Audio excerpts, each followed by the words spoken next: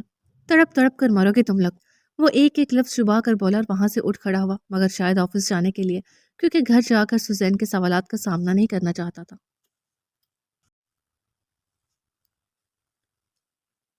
ابھی آغا فارس meeting room سے نکل کر آفس روم میں داخل ہوئے ہی تھے کہ ان کے پیچھے فاریہ بھی چلی گئی۔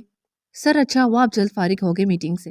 دراصل ایک خاتون آئی ہے، آپ سے ملنا چاہ رہی ہے۔ میں نے کہا بھی کہ آپ میٹنگ میں مصروف ہیں، مگر وہ تو کسی کی سن ہی نہیں رہی۔ ریسپشنسٹ کے سر پہ سوار ہے کہ جب تک آپ سے ملیں گی نہیں تب تک وہاں سے ہلیں گی نہیں۔ فاریہ میٹنگ میں شامل نہیں تھی، بس جو میٹنگ آغا فارس اٹینڈ کرنے کا کہتے وہی اٹینڈ کرتی تھی۔ ابھی وہ ایک لڑکی کو ریسپشنسٹ سے بحث کرتا دیکھ اسے انتظار کرنے کا بولنے لگی، مگر وہ لڑکی کسی کو کچھ سمجھ ہی نہیں رہی تھی۔ کون سی خاتون؟ انہوں نے کرسی پہ بجمان ہوتے ہوئے پوچھا۔ کوئی مایا نامی خاتون ہے۔ میں نے کہا بھی کہ آپ میٹنگ اٹینڈ کر رہے ہیں، تھوڑا ویٹ کریں، مگر زبردستی روم میں آ رہی تھی، سختی سے روکا ہے انہیں۔ فاریہ بتا رہی تھی جبکہ مایا کا نام سن کر آغا فارس کے جبڑے بھینچ ہے۔ یہ عورت جان نہیں چھوڑے گی میری، میں اس کی صورت تک دیکھنے کا روادار نہیں ہوں اور یہ منہ اٹھائے میرے آفس میں چلی جاتی ہے۔ وہ غصے میں دھیرے سے بڑبڑائے، اسے یہاں سے جانے کا کہو کہ باس تم سے ملنے میں کوئی انٹرسٹ نہیں رکھتے، اس لیے دوبارہ یہاں آنے کی زحمت مت کرے۔ انہوں نے فاریہ کو حکم جاری کیا مایا کو یہاں سے بھیجنے کا۔ اوکے سر، وہ سر ہلا کر کہتی کمرے سے نکل گئی، مگر ابھی 5 منٹ ہی گزرے تھے جب ان کے کمرے کا دروازہ ایک دم سے کھلا۔ اتنے بد طریقے سے دروازہ کھلنے پر وہ چونکے اور سر اٹھایا تو دروازے پہ مایا کو کھڑا پایا۔ سر وہ میں نے روکنے کی بہت کوشش کی مگر تم جاؤ فاریہ۔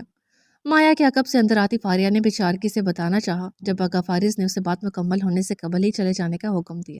لگتا ہے دھکے دے کر آفس سے نکالنے والی بات تم نے ذہن نشین نہیں کی تھی۔ فاریہ کے جاتے ہی وہ مایا سے مخاطب ہوئے۔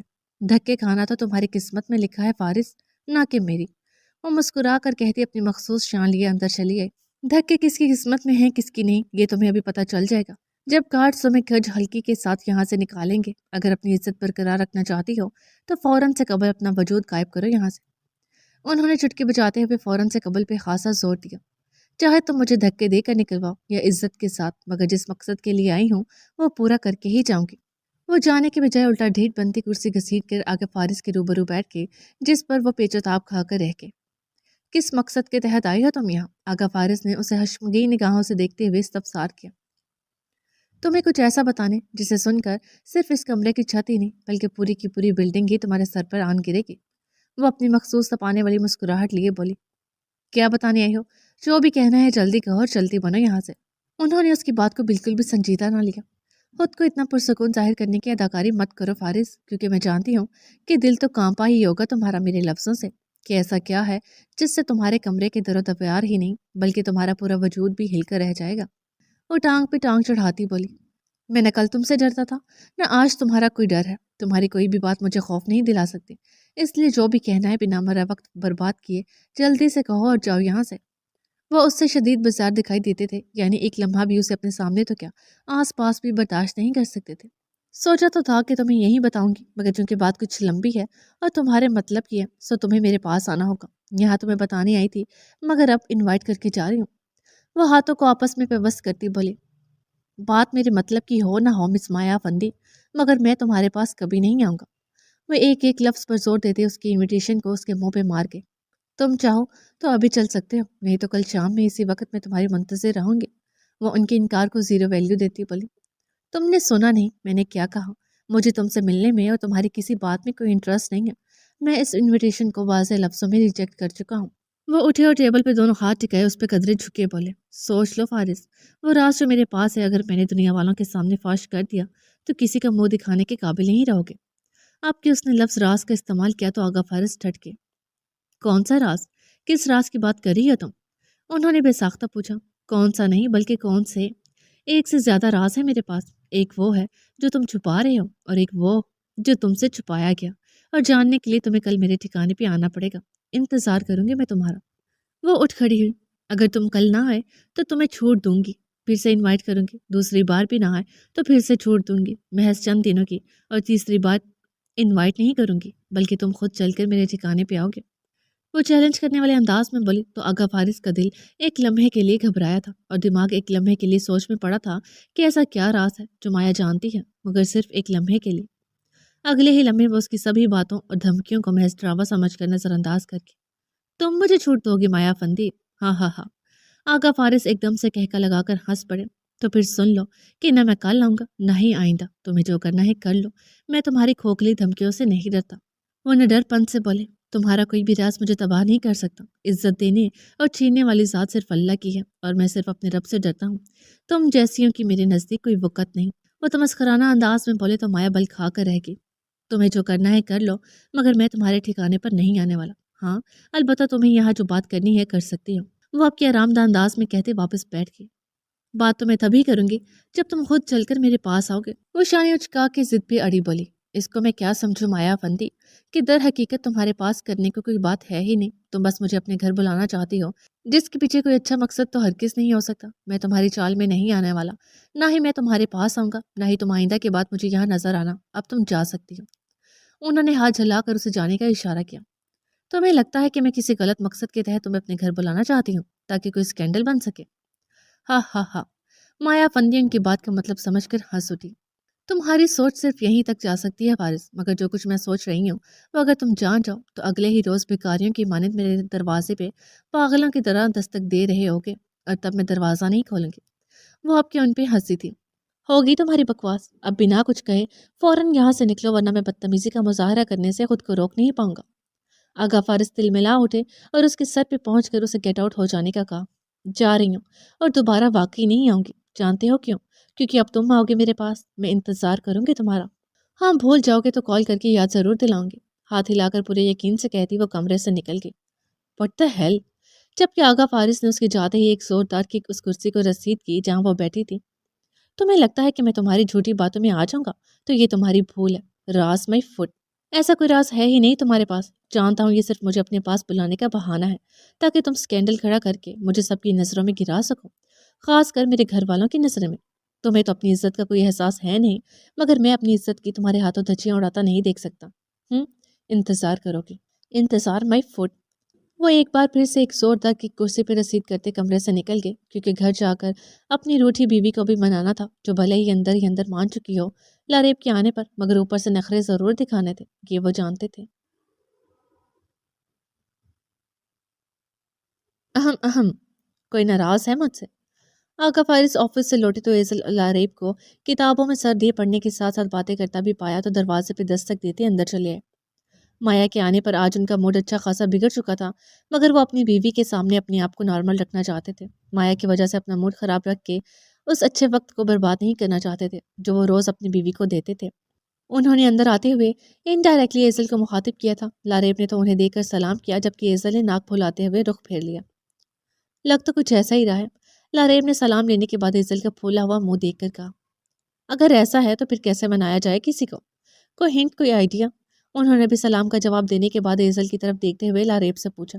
یہ تو آپ ہی بہتر جانیں، جو میرے منانے کے انداز ہیں وہ آپ کے نہیں، اور جو آپ کے انداز ہیں وہ تو اہم اہم کافی خاص قسم کے ہوں گے، سو مجھے آپ کو آئیڈیا دینے کی ضرورت نہیں، آپ کی ایک نظر ہی کسی کی ناراضگی لمحوں میں بھگا دے گی۔ لاریب مانی ہیزی سے بولی تو ایزل نے کھنکیوں سے اسے گھور کر دیکھا۔ اور یہ کس نظر کی بات کر رہی ہیں آپ مس لاریب؟ بتانا پسند کریں گے؟ انہوں نے بھی سمجھتے ہوئے مانی ہیزی سے پوچھا کہ وہ نظر ہے جو بتائی نہیں بلکہ ڈالی جاتی ہے، وہ بھی روٹھے ہوئے پہ۔ ویسے مجھے کیا لگتا ہے کہ کوئی ناراض نہیں ہے، بس نخرے دکھائے جا رہے ہیں۔ دونوں ایک دوسرے سے بولتے باتیں ایزل کی کر رہے تھے جبکہ ایزل مسلسل خود کو موضوع گفتگو بنا دیکھ چڑ کر بول اٹھی۔ آپ دونوں کو اگر باتیں ہی کرنی ہے تو پلیز آپ یہاں سے جا سکتے ہیں۔ وہ کتاب اپنے سامنے کرتی انہیں کمرے سے جانے کا بولتی یہ ظاہر کرنے لگی کہ وہ پڑھ رہی ہے اور وہ دونوں اس کی پڑھائی ڈسٹرب کر رہے ہیں۔ اس کا تو پتہ نہیں، مگر مجھے باتوں کے علاوہ اور بھی کچھ کرنا ہے، وہ شوخی لیے مانی خیزی سے بولے تو ایزل نے حیرت سے منہ کھولے فوراً ان کی طرف دیکھا۔ چہرہ شرم کے مارا سرخ پڑا کہ لاریب کے سامنے انہوں نے کیسے یہ بات کہہ دی۔ ایزل تو ان کی بات پہ لاریب سے نظریں چرانے لگی جبکہ لاریب نے بمشکل اپنی مسکراہٹ دبائی۔ میرا مطلب ہے کہ مجھے چینج کرنا ہے، فریش ہونا ہے۔ آغا فارس نے اپنی بات کلیئر کی جبکہ لاریب اور ایزل دونوں سمجھ چکی تھی کہ مطلب کچھ اور ہے۔ اب چونکہ تم نے اتنے پیار سے کہا ہے تو میں چلی ہی جاتی ہوں کمرے سے، ویسے بھی تم نے کب سے مجھے باتوں میں لگا رکھا تھا، میں تو ٹھیک سے کچھ پڑھ ہی نہیں پائی۔ لاریب بہانہ بنا کر کمرے سے کھسک گئی جبکہ ایزل اس کے جھوٹ پہ اسے گھورتی رہ گئی۔